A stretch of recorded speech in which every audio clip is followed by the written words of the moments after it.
যদি বাংলাদেশের মাটিতে দাঁড়িয়ে কেউ পূজার্চনা করেন তাদেরকে লাথ মেরে তাড়ানো হবে। বাংলাদেশ থেকে যেন মানুষ ক্ষিপ্ত হয়ে তাদেরকে লাথি মেরে ভারতে পাঠিয়ে দেয়। বিশেষ করে আপনি যদি হিন্দু হন তাহলে আপনাকে লাথ মেরে ইন্ডিয়ায় পাঠিয়ে দেবে। ভাবুন, ঔদ্ধত্যটা খালি ভাবুন। 505টি ঘটনা ঘটেছে এই ধরনের হিন্দুদের বিরুদ্ধে, মানবাধিকারের বিরুদ্ধে। ভেবে দেখুন, সেইটা ঘটেছে মাত্র 2026-এর জানুয়ারি থেকে এপ্রিল। কালিমা পড়িয়ে একটি হিন্দু মেয়েকে ধর্ম পরিবর্তন করা হচ্ছে, পরবর্তীতে তাকে বিয়ে করে নেওয়া হয়। লা ইলাহা ইল্লাল্লাহু মুহাম্মাদুর রাসূলুল্লাহ। বাংলাদেশে সংখ্যালঘুদের কি অবস্থা সেটা আর বলার অপেক্ষা থাকে না। এই কথা বলার সাহস কি করে পায় যদি সরকার মদত না দেয়?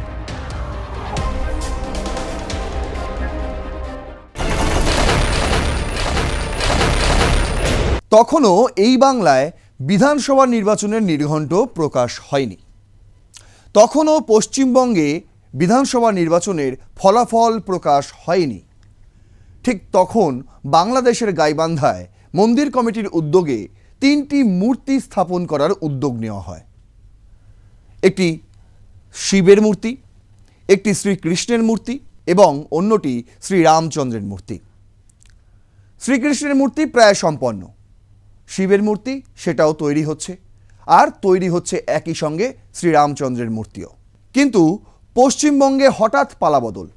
কেন্দ্রের বিজেপি সরকার ডবল ইঞ্জিনের সরকার গড়ে ফেলেছে এই পশ্চিমবঙ্গে। নতুন মুখ্যমন্ত্রী শুভেন্দু অধিকারী তিনি অনুপ্রবেশকারীদের সমস্যা মেটাতে 3টি শব্দ উচ্চারণ করেছিলেন ইংরাজিতে। কি সেগুলো? ডিটেক্ট, ডিলিট আর ডিপোর্ট। তার এই মন্তব্যের পর থেকেই বাংলাদেশে হই হই চই চই কাণ্ড। প্রায় প্রত্যেকে পালা করে এসে প্রতিদিন আমাদের মুখ্যমন্ত্রীকে গালিগালাজ করে যান। সংসদের বাইরে দাঁড়িয়ে শুভেন্দু অধিকারীর বিরুদ্ধে নানা রকম মন্তব্য তারা করে যান। শুধু কি নেতা মন্ত্রী, জামাতের কিছু অংশ রয়েছে, কিছু চ্যাংড়া নেতা রয়েছে যারা ফেজ টুপি পরে রাস্তায় নেমে যান, শুভেন্দু অধিকারীর ছবি লাগিয়ে তার মধ্যে জুতো নিয়ে অপকর্ম দেখান। শুধু কি শুভেন্দু অধিকারী? এখন সেই বিষয়টা এমন জায়গায় এসে দাঁড়িয়েছে, ভগবান শ্রীরামচন্দ্রকে পর্যন্ত অবমাননাকর পরিস্থিতি তৈরি হয়েছে বাংলাদেশে। সে বিষয়টা আমি আপনাদের দেখিয়েছি।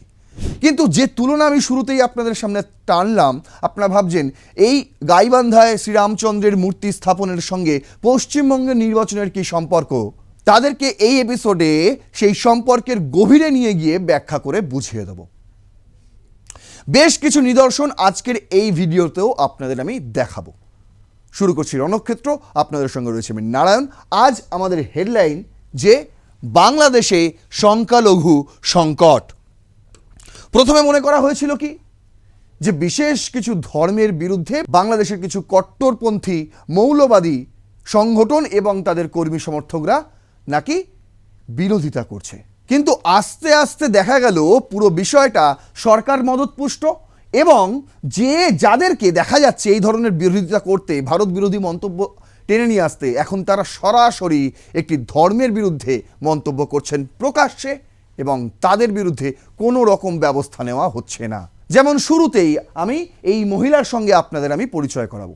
একটা ভিডিও দেখুন, তার রক্ত এখন টকবক করে ফুটছে, আগামী দিনে দেশকে নেতৃত্ব দেবে। সেই নেত্রীর একটি মন্তব্য সোশ্যাল মিডিয়ায় ভাইরাল হয়েছে। একবার শুনে দেখুন প্রথমে, তারপর ফিরছি। বাংলাদেশে যে পরিমাণে লক্ষাধিক হিন্দুরা রয়েছে তারা বাংলাদেশে কোনো রকমের পূজা করতে পারবে না, কারণ বাংলাদেশ একটা সংখ্যাগরিষ্ঠ মুসলিম দেশ। বাংলাদেশ সংখ্যাগরিষ্ঠ মুসলিম দেশ এবং শুধুমাত্র হিন্দুত্ববাদের যে পূজা পার্বণ এগুলোই না, হিন্দুরা যে বিভিন্ন রকমের চক্রান্ত করে এটা কেবল বাংলাদেশে না, এটা সারা বিশ্বে প্রমাণিত। সুতরাং হিন্দুদের কোনো পূজা পার্বণ, কোনো রকমের কোনো আয়োজন, কোনো অনুষ্ঠান, কোনো কিছু আর বাংলাদেশে হতে দেওয়া যাবে না। আমরা যদি এর পরবর্তীতে কোনো হিন্দুকে এখানে কোনো পূজা পার্বণ করতে দিই, আমরা কিন্তু আপনাদের হিন্দুদেরকে ঘাড় ধাক্কা দিবে এবং তাদের যে সকল পূজা পার্বণ এগুলো বাংলাদেশে আর চলবে না। তারা নিজেরাই চাচ্ছে বাংলাদেশ থেকে যেন মানুষ ক্ষিপ্ত হয়ে তাদেরকে লাথি মেরে ভারতে পাঠিয়ে দেয়। কি বলছেন? যদি বাংলাদেশের মাটিতে দাঁড়িয়ে কেউ পূজার্চনা করেন তাদেরকে লাথ মেরে তাড়ানো হবে। দেখুন, এই ভিডিওটি আমি আরও সুন্দরভাবে আপনাদের সামনে বিশ্লেষণ করছি। Bangladesh Gen Z, Bangladesh Gen Z, Gen Z মানে আপনারা কি বোঝেন? সেই একই কথা বললাম, উঠতি যৌবন আর গরম রক্ত টকবক করে ফুটছে, যে কোনো চাহিদা তাদের এলো কি এলো না সেটা তাদের পূরণ করতেই হবে। আর আমি গত এপিসোডেই আপনাদের বলেছি যে গত কয়েক বছরে আমরা বেশ কয়েকটি জেনজি আন্দোলন দেখেছি, যেরকম আমাদের প্রতিবেশী দুই রাষ্ট্র নেপাল এবং বাংলাদেশ, দু জায়গাতেই আমরা দেখেছি। কিন্তু নেপালের দিকে তাকিয়ে দেখুন আর বাংলাদেশের দিকে তাকিয়ে দেখুন। নেপালের জেনজি এখন গবেষণার কাজে লিপ্ত হচ্ছে, সেখানকার স্কুল কলেজ বিশ্ববিদ্যালয়গুলোকে সেইভাবে সাজানো হচ্ছে প্রধানমন্ত্রী বালেন্দ্র শাহের নেতৃত্বে। আর এদিকে তারেক রহমানের নেতৃত্বে জেনজি রাস্তায় নেমে মন্তব্য করছেন যে এই ধরনের কর্মকাণ্ড, বিশেষ কোনো ধর্মীয় আচার অনুষ্ঠান পালন করা যাবে না, যদি করেন তাহলে কি হবে। দেখুন কি বলছে, Gen Z women's kick them out to India, remark on Hindu goes viral. বলছে কোনো যদি ধর্মীয় আচার অনুষ্ঠান আপনি মেনে চলেন, বিশেষ করে আপনি যদি হিন্দু হন, তাহলে আপনাকে লাথ মেরে ইন্ডিয়ায় পাঠিয়ে দেবো। ভাবুন, ঔদ্ধত্যটা খালি ভাবুন, বয়স কত মেয়েটির, বয়স কত, মুখ দেখলেই বোঝা যাচ্ছে বয়স একদমই নেই। জানি না, হয়তো মাইনার গার্ল, কিন্তু তাকে বিএনপি লিডার হিসেবে চিহ্নিত করা হচ্ছে। আমি নাম এই ভিডিওতে নেব না মেয়েটির, কিন্তু মুখ যেহেতু ভাইরাল হয়েছে তাই আমি দেখাতে কোনো আপত্তি নেই। বলছে কি, anti Hindu sentiment has surfaced sharply among section of Gen Z in Bangladesh following widespread protest by minority communities over the desecration of an image of Lord Ram in the Muslim majority nation। শুরুটা হয়েছিল এইখান থেকে।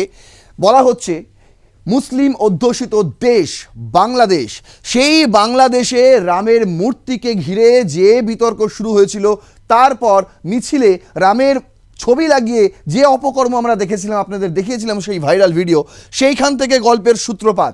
তারপরে গোটা বাংলাদেশ জুড়ে হিন্দুরা প্রতিবাদে নামে, হাতে মশাল নিয়ে, আর তারা জানিয়ে দেয় যে আমাদেরও অস্তিত্ব রয়েছে। সেই ভিডিও আমি আপনাদেরকে দিয়েছি, অবশ্যই দেখে নিতে পারেন, যেখানে লেখা রয়েছে হিন্দু জাগছে বাংলাদেশে। বলছে তারপর, in a viral video circulating on social media, A Bangladeshi Gen Z women made inflammatory remarks suggesting that Hindus should not be allowed to practice their religious rituals in the country। তারপরেই একটি ভিডিও ভাইরাল হয়, যে video আপনাদের আমি দেখালাম, যে ভিডিওতে এই মহিলা বলছেন যে হিন্দুরা তাদের ধর্মীয় আচার অনুষ্ঠান পালন করতে পারবে না। আরও খারাপ ভাষায় বলেছে, আমি শুদ্ধ ভাষায় বলছি আপনাদের, কারণ গাইডলাইনের ব্যাপার রয়েছে। আচার অনুষ্ঠান ব্যবহার করতে পারবে না, মেনে চলতে পারবে না। যদি মেনে চলে তাহলে তাদেরকে কি করতে হবে, কি করা হবে, if we find that Hindus are worshipping and practising their rituals in the country, then we will kick them out to India. তখন আমরা তাদেরকে লাথ মেরে ভারতে তাড়িয়ে দেবো। She said in the clip, which is since triggered outrage across social media platform in both countries। ভারতেও যেমন viral হয়েছে, বাংলাদেশেও যেমন ভাইরাল হয়েছে, সেরকম ভারতেও ভাইরাল হয়েছে। দেখুন, rising concern over minority safety, আর এরপর থেকেই বাংলাদেশে সংখ্যালঘুদের কি অবস্থা সেটা আর বলার অপেক্ষা থাকে না। তারপরেও ইন্ডিয়া ব্লুমস একটা ফিগার দিয়েছে, যেখানে বলছে যে শুধুমাত্র বাংলাদেশে এই বছরে জানুয়ারি থেকে মার্চ পর্যন্ত 133টি এরকম ঘটনা ঘটেছে যেগুলো কমিউনাল ভায়োলেন্স। বুঝতে পারছেন, এই ডেটাটা দিয়েছে ইন্ডিয়া ব্লুমস। কিন্তু আমি আপনাদের আরও অথেন্টিক ডেটা দেব। দেখুন, সেই ডেটা দিয়েছে human rights congress for Bangladesh minorities. তারা এই ডেটা দিয়েছে। কী রয়েছে সেই ডেটায়, সেটা যদি আমি আপনাদের সামনে তুলে ধরি তাহলে গায়ের লোম খাড়া হয়ে যেতে বাধ্য। বলছে কি, the persecutions continues, HRCBM release national documentation report on minority communities under sustained attack in Bangladesh. কি রয়েছে এই রিপোর্টে? এই রিপোর্টে বলা হয়েছে যে জানুয়ারি থেকে এপ্রিল পর্যন্ত একটি ডেটা দেওয়া হয়েছে। সেই ডেটায় দেখানো হয়েছে 505টি এই ধরনের ঘটনা ঘটেছে, 62টি জেলা মিলিয়ে এবং 8টি বিভাগ মিলিয়ে। ভাবুন, বাংলাদেশের 8টি বিভাগ এবং 62টি জেলা, আমি সব কটা ধরছি না, শুধু এ কটা মিলিয়েই 505টি ঘটনা ঘটেছে এই ধরনের হিন্দুদের বিরুদ্ধে, মানবাধিকারের বিরুদ্ধে। ভেবে দেখুন, সেইটা ঘটেছে মাত্র 2026-এর জানুয়ারি থেকে এপ্রিল, মাত্র 4 মাসে। ভেবে দেখুন, বলছে কটা ঘটনা ঘটেছে। এটা হচ্ছে ডকুমেন্টেড ইনসিডেন্ট, মানে পুলিশের খাতায় রেজিস্টার্ড রয়েছে, পুলিশের খাতায় রেজিস্টার্ড রয়েছে। আর সেই ইনফরমেশনই human rights congress for Bangladesh minorities দিচ্ছে। 62টি জেলা, 8টি বিভাগ, এই 4 মাসে এই কর্মকাণ্ড ঘটেছে, যার মধ্যে 144টি কিডন্যাপিংয়ের কেস এবং ফিজিক্যাল অ্যাসল্টস ইনসিডেন্ট, মানে শারীরিকভাবে অত্যাচার, শ্লীলতাহানি, সঙ্গে কিডন্যাপিং, তুলে নিয়ে চলে যাওয়া, গুম করে দেওয়া, তারপর কোনো এক জলার ধারে কিংবা রেল লাইনের ধারে তার দেহ উদ্ধার হয়। এই ধরনের ঘটনা এখন বাংলাদেশে আকচার ঘটছে। আপনি খোঁজ নিয়ে দেখলে দেখতে পারবেন যে তারা প্রত্যেকেই সংখ্যালঘু, নয় হিন্দু নয় অমুসলিম। তারপর 132টি এই ধরনের প্রপার্টি অ্যাটাকের ঘটনা ঘটেছে, যেখানে জমি কেড়ে নেওয়া হয়েছে আর দুর্দান্তভাবে লুট করা হয়েছে, যেরকমটা আপনারা দেখেছিলেন গণভবনে 5ই আগস্ট 2024-এ। ঠিক একই রকম কর্মকাণ্ড তারপর থেকে হয়েই চলেছে সমস্ত সংখ্যালঘুদের ঘর বেছে বেছে। ঘর থেকে প্রথমে তাদের তাড়িয়ে দেওয়া হয়, যা যা রয়েছে লুটপাট করে নেওয়া হয়, তারপর সেই ঘরে আগুন জ্বালিয়ে দেওয়া হয়। এই ধরনের 100টি খুনের ঘটনা ঘটেছে, যেখানে মিস্টিরিয়াস ডেথ বলে উল্লেখ রয়েছে পুলিশের খাতায়। ভাবুন, রহস্যজনক মৃত্যু, কিভাবে মৃত্যু কেউ জানে না, কিন্তু HRCBM তারা বলছে এগুলো অ্যাকচুয়ালি MURDER। তারপর দেখুন 95 এই ধরনের ঘটনা ঘটেছে, 95টা যেখানে মন্দিরের ওপর হামলা করা হয়েছে, ডিরেক্ট রিলিজিয়াস ভ্যান্ডালিজম ইনসিডেন্ট ঘটনা হয়েছে, যেখানে প্রার্থনা করা হয় সেই সমস্ত জায়গা, বিশেষ করে মন্দির, হিন্দুদের জন্য শ্মশান, এই ধরনের জায়গাগুলোতে হামলা করা হয়েছে। কিছুদিন আগেই আমি আপনাদের একটি ভিডিও দেখিয়েছিলাম, যেখানে মন্দিরে বসেই তারা অপকর্ম করে চলেছে, মাদক সেবন করে চলেছে। আর আজকে সেই মাদকের জন্য নাকি ভারতকে কাঠগড়ায় দাঁড় করাচ্ছে বাংলাদেশ। ভাবুন, মাদকের জন্য ভারতকে কাঠগড়ায় দাঁড় করাচ্ছে, অথচ মাদক বাংলাদেশ মারফতই আমাদের পূর্ব দিকে, ভারতের পূর্ব দিকে বাংলাদেশ মারফতই কিন্তু মাদক আমাদের ভারতে প্রবেশ করে। অথচ যখন বৈঠক হলো, দুপক্ষের বৈঠক হলো না সীমান্ত নিয়ে, সেই বৈঠকে উল্লেখ করা হয়েছে নাকি ভারত থেকে মাদক পাচার করা হয় বাংলাদেশে। আগে ভারতে অত নেশারু নেই যত নেশারু বাংলাদেশে খুঁজে পাওয়া যায়। তারপর দেখুন, এরকম 28টি সেক্সুয়াল ভায়োলেন্সের ঘটনা ঘটেছে, যেখানে উল্লেখিত করা হয়েছে পুলিশের খাতায়। অন্যদিকে এরকম 6খানা ব্লাসফেমি রিলেটেড ইনসিডেন্ট ঘটেছে, যেখানে বলা হয়েছে তুমি একটি বিশেষ ধর্মকে অপমান করেছো, অবমাননা করেছো, তোমাকে এই শাস্তি ভোগ করতে হবে। কিছুদিন আগেই আমি বেশ কয়েকটি ভিডিওতে আপনাদের দেখিয়েছি, পরপর শিক্ষকদের, বিশেষ করে সরকারি কর্মচারী যারা হিন্দু, তাদেরকে টার্গেট করা হচ্ছে এই বলে যে তুমি একটি নির্দিষ্ট ধর্মকে অপমান করেছো, তাই জন্য তোমার চাকরি থেকে তোমাকে বরখাস্ত করা হলো বলে তার সরকারি চাকরি থেকে তাকে বাদ দিয়ে দেওয়া হলো। কেন? মূলত তিনি হিন্দু, তার বিরুদ্ধে অভিযোগ আনা খুব সহজ, এবং তার বিরুদ্ধে যে কোনো পদক্ষেপ নেওয়া, যে কোনো স্টেপ নেওয়া, তাকে সরকারি চাকরি থেকে বরখাস্ত পর্যন্ত করে দেওয়াটাও খুব সহজ এখন বাংলাদেশে। এ তো তাও ভালো, কিন্তু এই যে সেক্সুয়াল ভায়োলেন্সের মতন ঘটনা ঘটছে, মেয়েদের কিডন্যাপের মতন যে ঘটনাগুলো ঘটছে, ঢাকার প্রকাশ্য রাস্তায় একটা মানুষকে, সাধারণ মানুষকে পাথর দিয়ে, এর চেয়ে খারাপ পরিস্থিতি আর কি হতে পারে? এর চেয়ে খারাপ পরিস্থিতি যদি হয়, তাহলে এটাই হতে পারে যে দিনে দুপুরে আপনার ধর্ম কনভার্ট করে দেওয়া হচ্ছে। সনাতন প্রভাত করেছে যে minor Hindu girl kidnapped and forcefully converted in Bangladesh. কত বছর? মাত্র 15 বছরের একটি হিন্দু মেয়ে, 10ম শ্রেণীতে সে পড়ে, মেধাকুল স্কুল। কোথায়? Gaur Nodi sub-district of Borishal district was recently kidnapped by jihadis. It is alleged that the victim was abducted with the intention of forcibly converting her to Islam.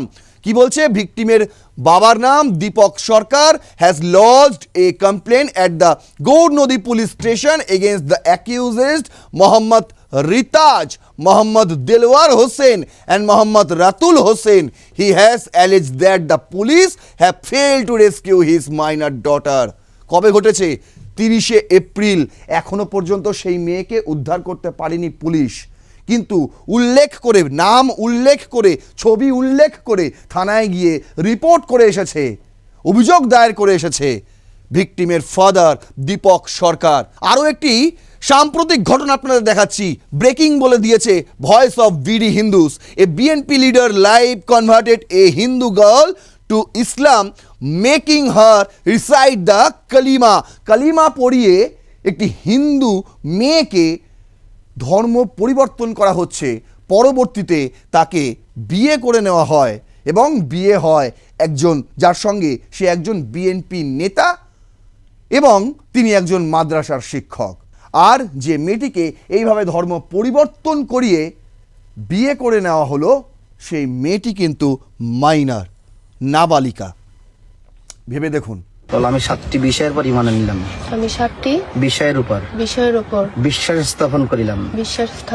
1 নম্বরে আল্লাহ তাআলার উপর, আল্লাহ তাআলার প্রেরিত দূতের উপর, প্রেরিত রাসূল যারা তাদের উপরে ঈমান আনলাম। আল্লাহ তাআলার সৃষ্টি কিতাবসমূহের উপর, আল্লাহ তাআলার সৃষ্টি কিতাবসমূহের উপর, আল্লাহ তাআলার রাসূলগণের উপর। আর যখন এত কর্মকাণ্ড বাংলাদেশে, তখন বাংলাদেশ গন্ধ পেয়েছে ভারতে। ভারতে নাকি সংখ্যালঘুদের উপর অত্যাচার হচ্ছে, তার জবাবও দিয়েছে ভারত সরকার। দ্য ইকোনমিক টাইমস করছে curb extremism, ensure minority safety, MEA to Bangladesh on Hindu deities disrespected report. Randhir Jaiswal আমাদের মিনিস্ট্রি অফ এক্সটার্নাল অ্যাফেয়ার্সের মুখপাত্র, তিনি একটি বিজ্ঞপ্তি জারি করেছেন এবং তিনি নিজেও বলেছেন, কি বলেছেন সেটা আপনাদের আগে শোনাই। हिंदू भगवान के साथ उनके तस्वीरों के साथ अपवित्र हरकतें हुई, जिससे कारण वहाँ पर विरोध प्रदर्शन हुआ और हम लोग मानना है, हम लोग ये उम्मीद है कि बांग्लादेश की सरकार जो वहाँ पर चरमपंथी लोग हैं उस पर अंकुश लगाएगी। তিনি পরিষ্কার ভাষায় বলেছেন যে আমরা আশা করি যে বাংলাদেশের এই মুহূর্তে বর্তমানের বিএনপির তারেক রহমানের সরকার তাদের বিরুদ্ধে অবশ্যই ব্যবস্থা নেবে যারা এই ধরনের কার্যকলাপে অংশগ্রহণ করছে, যারা ইচ্ছা করে শ্রীরামচন্দ্রকে অপমান করছে, যারা ইচ্ছা করে হিন্দু দেখলেই বলছে যে এখানে কোনো রকম ধর্মীয় আচার অনুষ্ঠান পালন করা যাবে না, যদি করতে হয় তাহলে ভারতে চলে যান, যদি না যান তাহলে লাথি মেরে তাড়াবো। এই কথা বলার সাহস কি করে পায় যদি সরকার মদত না দেয়? আর সেই কারণেই এখন এই বিষয়টা সবাইকে জানানোর জন্য অফিসিয়ালি বিজ্ঞপ্তি জারি করা হয়েছে, যা জানিয়ে দেওয়া হয়েছে বাংলাদেশ সরকারকে। এর পরেও বাংলাদেশ সরকার কি ভূমিকা পালন করে, বাংলাদেশের এই মুহূর্তে বিরোধী দল জামাত তারা কি ভূমিকা পালন করে, সেদিকেই অবশ্য আমাদের নজর থাকবে।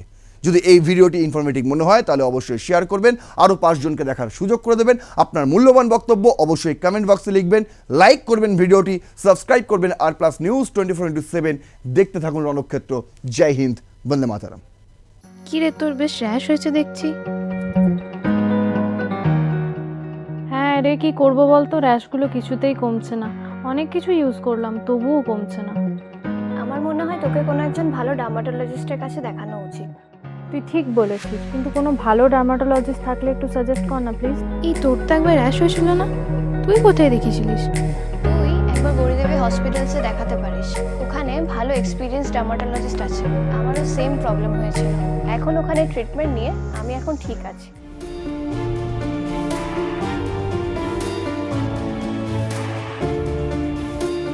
গৌরী দেবী হসপিটাল, রাজবাঁধ, দুর্গাপুর। যোগাযোগ 8001003333, 8001113333।